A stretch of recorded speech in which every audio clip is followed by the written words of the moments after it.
அண்மை செய்திகளை பார்த்து வருகிறோம். நெல்லை மாவட்டத்தில் பெய்து வரக்கூடிய கனமழையின் காரணமாக பேருந்து நிலையத்தில் வெள்ளம் தேங்கியிருக்கிறது. இதனால் பேருந்துகள் மாற்றுப்பாதையில் திருப்பிவிடப்பட்டிருக்கின்றன. முழு விவரங்களோடு இணைகிறார் செய்தியாளர் ராஜா. அவரிடம் பேசலாம்.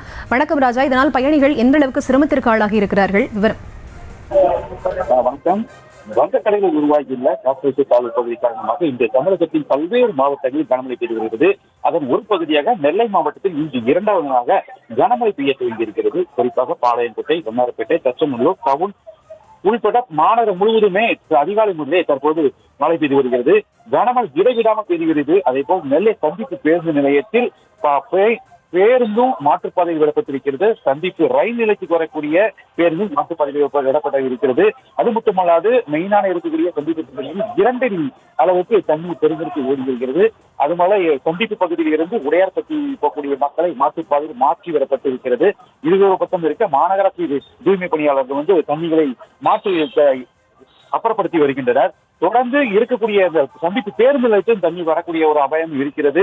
இது மட்டுமல்லாமல் கடந்த டிசம்பர் மாதம் 16 இதே பையன் கனமழையால் இந்த பகுதியில் வெள்ளப்பெருக்கு ஏற்பட்டு இருக்கிறது. தொடர்ந்து அதே போலவே தற்பொழுது அந்த சந்திப்பு பகுதியில் அதிகமாக தண்ணீர் பெருக்கெடுத்து ஓடி வருகிறது.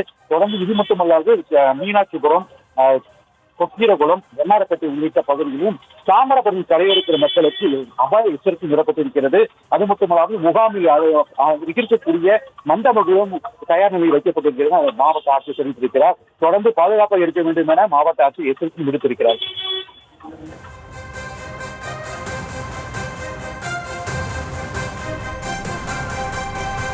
விவரங்களை வழங்கியமைக்கு நன்றி ராஜா.